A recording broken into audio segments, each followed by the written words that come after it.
ఒకసారి మనం కళ్ళు మూసుకొని 2020ని కనుక మనం గుర్తు చేసుకుంటే బయట గాలిలో కూడా ఓ భయం కనిపిస్తుంది. కిటికీలో నుంచి చూస్తున్న చిన్నపిల్లల కన్నీళ్లు, ఆక్సిజన్ కోసం తల్లడిల్లిన పెద్దల తపన, ఇవన్నీ మర్చిపోయామా? ఇప్పుడేమో మళ్ళీ అదే మాటలు వినిపిస్తున్నాయి, కరోనా మళ్ళీ తిరిగి వస్తుందంట అంటూ. అవును, ఇదే మనందరి మైండ్లో ఉన్న ఒకే ఒక డౌట్. అసలు నిజమేంటి? భయపడాలా లేదా జాగ్రత్త పడాలా? ఈ వీడియోని ఎక్కడ కూడా స్కిప్ చేయకుండా చూడండి. దీని గురించి అనలైసిస్ చేసి మరీ ఈ వీడియోని మీ ముందుకు తీసుకొచ్చాను. ఈ వీడియోని చూసిన తర్వాత మీకు ఓ స్పష్టత వస్తుంది.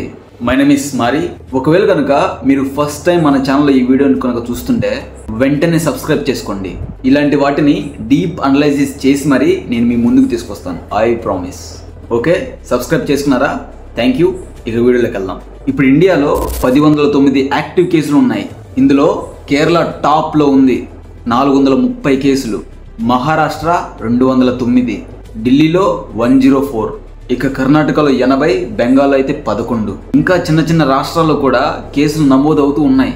ఇప్పుడు మీ అందరి మైండ్లో ఒకే ఒక డౌట్ వచ్చి ఉంటుంది, 100 అంటే చాలా తక్కువేగా అని అనిపిస్తుంది. కానీ అసలైన సమస్య ఏంటి అంటే కొత్త వేరియంట్స్. మీ అందరి ప్రశ్న, అసలు ఏంటి కొత్త వేరియంట్లు, అంత ప్రమాదకరమా అని మీరు అనుకోవచ్చు.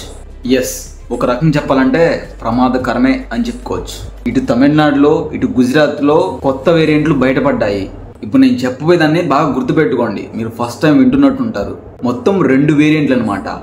NB 1.8.1 అనేది ఒకటి, LF.7 అనే కొత్త వేరియంట్లు అయితే బయటపడ్డాయి. వీటి గురించి వరల్డ్ హెల్త్ ఆర్గనైజేషన్ కూడా వేరియంట్స్ అండర్ మానిటరింగ్ అయితే ప్రకటించింది. అంటే ఇవి చిన్నవి అనిపించవచ్చు, కానీ వీటి యొక్క స్పీడ్ నిన్ను నన్ను మనందరినీ కూడా అలర్ట్ చేస్తాయి. ఒక్కోసారి తక్కువ లక్షణాలే కనిపించి ఎక్కువ మందికి వ్యాప్తి అయ్యేలైతే ఉంటుంది. ఇదే ఇక్కడ అసలైన డేంజర్. ఈ కొత్త వేరియంట్ యొక్క లక్షణాలు ఎలా ఉంటాయంటే జలుబు, దగ్గు, బలహీనత, గొంతు నొప్పి, అంటే సాధారణంగా అనిపించే లక్షణాలు ఇవన్నీ కూడా. కానీ కొన్ని కేసులు అయితే అసలు ఏం గుర్తించలేనట్టుగా ఉంటాయి. ఇది పేషెంట్స్ వల్లే దాని యొక్క వైరస్ అనేది ఇంకా పాకుతుందన్నమాట. సో ఈ విధంగా అయితే ఈ కొత్త వేరియంట్ యొక్క లక్షణాలు ఎలా ఉంటాయి. ఒక్కసారి మనం వెనక్కి వెళ్ళి ఒకసారి గతాన్ని కనుక చూసుకుంటే, 2వ వేవ్ సమయంలో మనందరం కూడా ఎంత కష్టపడ్డామో గుర్తుంది కదా. ఆక్సిజన్ కోసం బతికే పోరాటం, ఇళ్లల్లో భయంతో గడిచిన రాత్రులు అవి. అలాంటి రోజులు మళ్ళీ మనం అనుభవించాలంటే అది ఏ కుటుంబానికైనా ఒక శపథమే. అలాంటి పరిస్థితులు మళ్ళీ తిరిగి రాకూడదు అని అనుకుంటే ఇప్పుడు మనం ఖచ్చితంగా జాగ్రత్త పడాల్సిందే.